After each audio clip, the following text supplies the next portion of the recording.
मित्रों, इस वजह से नहीं डूबे थे राम सेतु के पत्थर। जानिए इस कहानी का इतिहास। एक बार फिर नए दिल से आप लोगों का स्वागत है। अगर आप वीडियो पे नए आए हो तो लाइक करके सब्सक्राइब कर ले ताकि हर वीडियो की नोटिफिकेशन आपके पास जल्दी ही पहुंच जाए। तो शुरू करते हैं।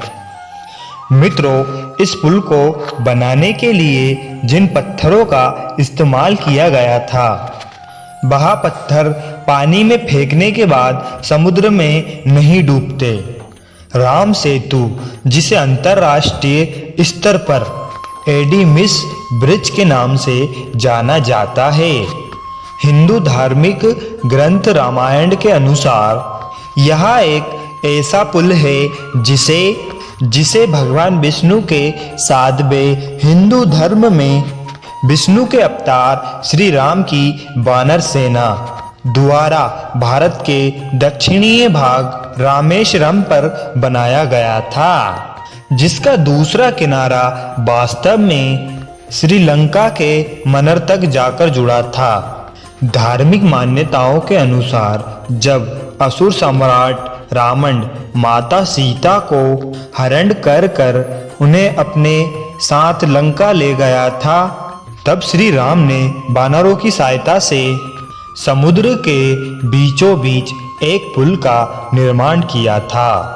यही आगे चलकर राम सेतु कहलाया था। मान्यता यह है कि यह विशाल पुल केवल 5 दिनों में ही वानरों की सहायता से तैयार हो गया था। कहते हैं कि निर्माण पूर्ण होने के बाद इस पुल की लंबाई 30 मीटर और चौड़ाई 3 मीटर थी। आश्चर्य की बात है कि मीलों का फासला रखने वाले 2 देश के बीचों बीच इस समुद्र को 5 दिनों में वानर सेना ने कैसे एक पुल को बना डाला।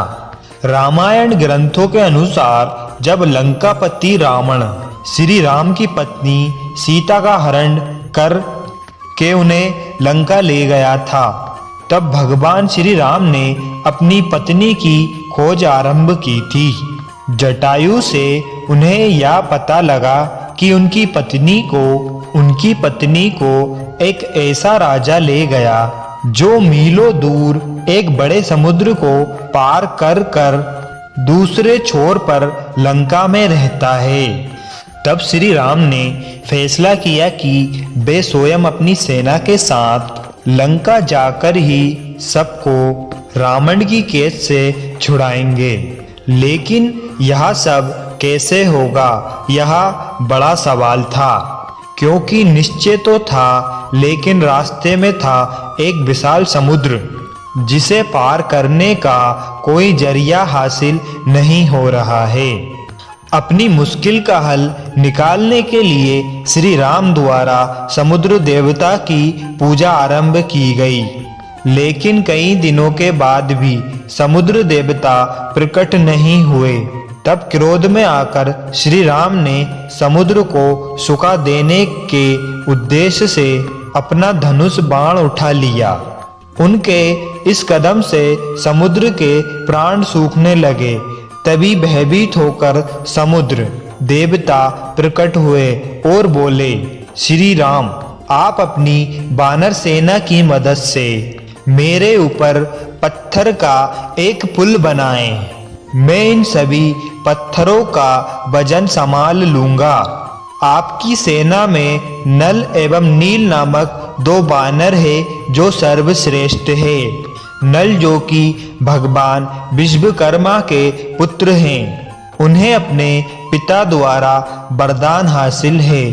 उनकी सहायता से आप एक कठोर पुल का निर्माण कराएं। यह पुल आपकी सारी सेना का भार संभाल लेगा और आपको लंका ले जाने में सफल होगा। ऐसा कहते हुए समुद्र देवता ने श्री राम से पुल बनवाने का विनम्र निवेदन किया। पहले ही पल नल तथा नील की मदद से पूरी वानर सेना तमाम प्रकार की योजना बनाने में सफल हुई।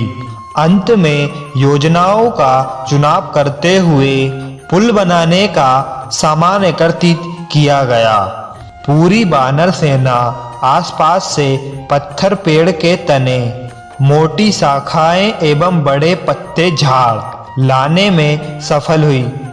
अंत में नल तथा नील की देखरेख तथा पुण्य वैज्ञानिक की योजनाओं के आधार पर एक विशाल पुल तैयार हुआ।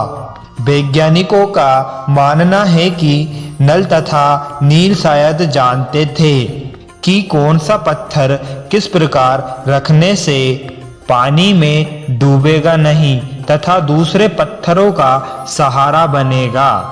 इसलिए इतने सालों के शोध के बाद वैज्ञानिकों ने राम सेतु पुल में इस्तेमाल हुए पत्थरों का वजूद खोज निकाला है। विज्ञान का मानना है कि राम सेतु पुल बनाने के लिए जिन पत्थरों का इस्तेमाल हुआ था वे कुछ खास प्रकार के पत्थर हैं जिन्हें प्यूमाइस स्टोन कहा जाता है। दरअसल यह पत्थर ज्वालामुखी के लावा से उत्पन्न होता है। जब लावा की गर्मी कम गर्म हवा या फिर पानी से मिलती है तो वे खुद को कणों में बदल देती है। कई बार यह कण एक बड़े पत्थर को निर्मित करते हैं। वैज्ञानिकों का मानना है कि जब ज्वालामुखी का गर्म लावा वातावरण की ठंडी हवा से मिलता है तो हवा का संतुलन बिगड़ जाता है। यह प्रक्रिया एक ऐसे पत्थर को जन्म देती है जिसमें कई सारे छिद्र होते हैं। तो मित्रों, वीडियो को लास्ट तक देखने के लिए आप लोगों का बहुत बहुत धन्यवाद। अगर वीडियो अच्छी लगी हो तो लाइक करके सब्सक्राइब कर दें। Thank you. जय हिंद।